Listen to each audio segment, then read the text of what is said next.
எனக்கு ஒரு பெரிய மகிழ்ச்சி என்னன்னா, தமிழ்ல அவங்கள அறிமுகப்படுத்துறது சேலம் மாட்டன் தியேட்டர்ஸ். அப்படியா சார்? வளையாபதி படத்துல தான் அவங்க முதல்ல வந்தாங்க. அதுக்கு அவங்க பேர்ல சவுக்காருங்கிறது எப்படி வந்ததுன்னா, சவுக்காருங்கிற ஒரு தெலுங்கு படத்தில் நடிச்சாங்க. இன்னும் உண்மை சொல்லணும், டீப்பா போகணும்னா, ஜானகி வந்து ஒரு குடும்ப வாழ்க்கையில தான் இருந்துகிட்டு இருந்தாங்க. அவங்க தங்கச்சி கிருஷ்ணகுமாரி தெலுங்கு பட உலகனுடைய முடிசூடா ராணி. அவங்க தான் சாவித்திரி, அவங்க தான் சரோஜா தேவி, அவங்க தான் செல்வஸ்மிதா. எல்லாரோடையும் பண்ணுவாங்க. கிருஷ்ணகுமாரின்னா அப்படி கிரேஸ், அப்படி ஒரு அழகு அவங்க. என்.டி. ராமராவ், நாகேஸ்வர ராவ், காந்தாராவ் எல்லாத்துக்கும் அவங்க தான் ஹீரோயின்.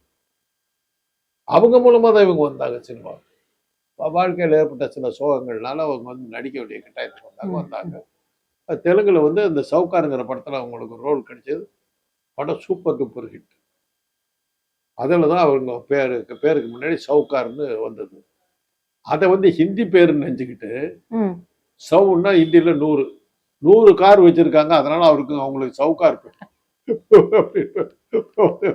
இப்படி எல்லாம் கூத்தடிச்சாங்க அந்த காலத்துல.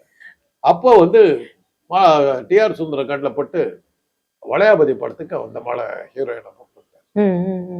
என்ன வேடிக்கைன்னா, அதுக்கு வசனம் எழுதினவருக்கு பாரதிதாசன். பாரதிதாசனுடைய வசனங்கள் படு செந்தமிழ்.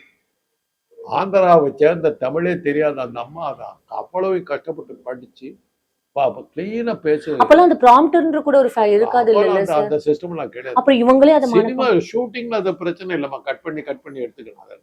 டிராமாவில தான் உங்களுக்கு ப்ராம்ப்டர் ஒன்று சொல்லி கொடுக்கணும், கட் பண்ண முடியாது.